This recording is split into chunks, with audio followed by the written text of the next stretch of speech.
सिंधुदुर्ग जिल्ह्यातील सावंतवाडी तालुक्यातील मळगाव येथील सुवर्णा डोंगराच्या सुमारे 5,000 मीटर उंचावर शिखरावर परंपरेचा भगवा फडकवत पहिली मानाची होळी मोठ्या उत्साहात उभारून 7 दिवसाच्या शिमगोत्सवात दिमाखात सुरुवात झाली आहे. कोकणाच्या मातीत रुजलेल्या असंख्य परंपरांपैकी मळगावची ही रीत अत्यंत आगळीवेगळी आणि अभिमानास्पद मानली जाते. जिथे दरवर्षीप्रमाणे यंदाही गावचे मानकरी, राऊळ आणि ग्रामस्थांनी कुळघराकडून तरंगकाठीचे विधिवत पूजन करून वाजत गाजत पायी प्रवास करत डोंगराचे शिखर गाठले. तेथे होळीसाठी निवडलेल्या झाडाचे शास्त्रोक्त पूजन करून ढोल ताशांच्या नादात ती होळी शिखरावर आणली गेली आणि परंपरेनुसार सजवून तिची स्थापना करण्यात आली. या सोहळ्याचे सर्वात खास वैशिष्ट्य म्हणजे गावातील इतर सर्व होळ्या चैत्र पौर्णिमेला तोडल्या जात असल्या तरी सुवर्णा डोंगरावरील ही पहिली मानाची होळी मात्र वर्षभर पुढच्या होळी पौर्णिमेपर्यंत भगवा निशाण फडकवत दिमाखात. मळगावच्या मंदिराला इतर ठिकाणीप्रमाणे पारंपरिक दगड धातूचा कळस नसून या डोंगरावर फडकणारा हा भगवा ध्वज मंदिराचा खरा कळस आणि गावाची श्रद्धा मानली जाते. ज्यामुळे ही परंपरा केवळ धार्मिक विधी न राहता गावकऱ्यांच्या एकात्मतेचे सर्वोच्च प्रतीक ठरले आहे. होळी उभारल्यानंतर सुंदर रांगोळी काढून सामूहिक व नवसाचे गाराणे घालून ग्रामस्थांनी नारळ, पेढे आणि तोरणे अर्पण केली. ज्यानंतर प्रसादाचे वाटप करण्यात आले. या पहिल्या मानाच्या होळीनंतर सायंकाळी ग्रामदैवत श्रीदेव रवळनाथ मंदिरासमोर मुख्य होळी आणि त्यानंतर प्रत्येक वाडीवाडीत होळ्या उभारल्या गेल्या असून पुढील 7 दिवस भजन, कीर्तन आणि विविध लोककलांच्या माध्यमातून मळगावचा सांस्कृतिक वारसा पुन्हा एकदा उजळून निघणार आहे.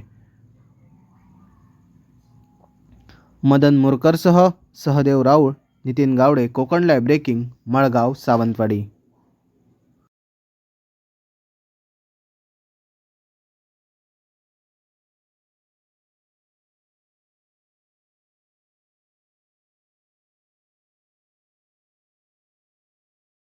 स्टार्ट जोरात बोल.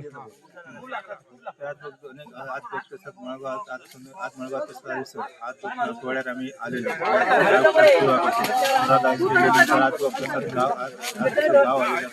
केली. आज येऊन सोहळ्या सोडला तर आज 7 किलोमीटरवरती चढलो. आज पुढे होईल. आज पुढची कामं चालू करण्यासाठी पहिली पुढची कामं चालू होणार त्याची चालू करणार. दर सालप्रमाणे या मळगाव गावातील होळी उत्सव साजरा होतो. आपण थळपूर मानकऱ्यांकडून ढोल वाजत या सोहळ्या डोंगरावर आम्ही चालत येतो. 5-10-6 किलोमीटर आहे सोहळा डोंगर. या डोंगरावर चढल्यानंतर आम्ही पहिल्यांदा दोघं आणि देवकर होळीची पूजा करतो आणि नंतर त्या पूजा केल्यानंतर ती होळी तोडली जाते आणि तोडल्यानंतर ती पूर्णपणे मिस्त्रीचं असते ह्या करून त्यानंतर त्या सोहळ्यावर आम्ही तिचं मानपान करून ती होळी उभी करतो. त्या दोन्ही मळगाव गावातल्या पुरात पिलगी आणि थळपूर मानकरी सगळे मानकरी गावकर आणि गावातले सर्व पिलगी आणि ग्रामस्थ आणि रैत पिलगी ही जमा होतात आणि ही होळी उभी केली जाते. त्यामध्ये त्यानंतर गावामध्ये रवळनाथ मंदिर काय 2 गावची ह्याची सोहळ्यावर होळी घातली जाते. अशी गावाची आमची परंपरा आहे. ही खूप पिढीपासून चालू आलेली आहे हे सांगणार आहे.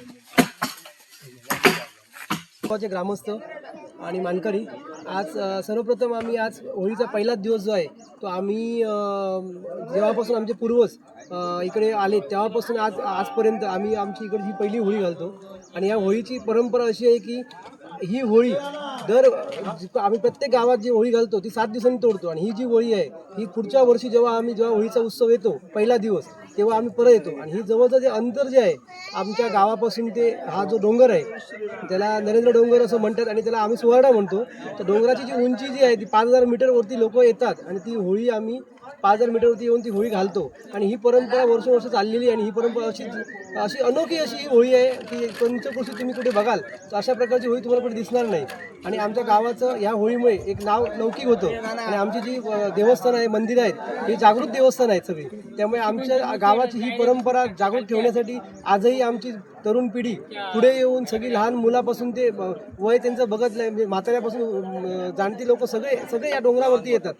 त्यामुळे आपल्या गावाची होळी उत्सव हा एकदम बघण्यासारखा आणि लोकांना अस्मरणीय असा हा होळी उत्सव आपल्या गावात होतो. आणि त्याचप्रमाणे आता आम्ही संध्याकाळी जेव्हा आम्ही ही होळी घाली उतरलो की संध्याकाळी आमची मेन होळी जी चवड्याच्या देवळाकडे आम्ही घालतो बरोबर ना. हां, ती आम्ही संध्याकाळी घालणार. ती पण होळी अशी असते की पूर्ण गावातली लोक आम्ही एकत्र जमतो आणि कुठेतरी एका वाडीतलं एका ठिकाणी झाड असतं, ते होळीचं झाड आम्ही घेऊन पूर्ण ढोल ताशाच्या एकदम मिरवणुकीमध्ये आम्ही ते झाड संध्याकाळी 5-5:30 पर्यंत आम्ही मंदिरापर्यंत पोहोचतो.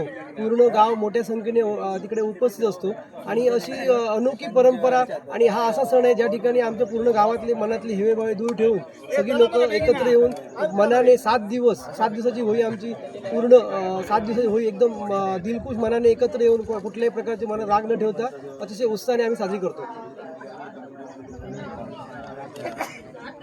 तयारी करा. अजून एक वैशिष्ट्य आहे आपल्या गावाचं की आमच्या कुठल्याही मंदिराला कळस नाही आहे.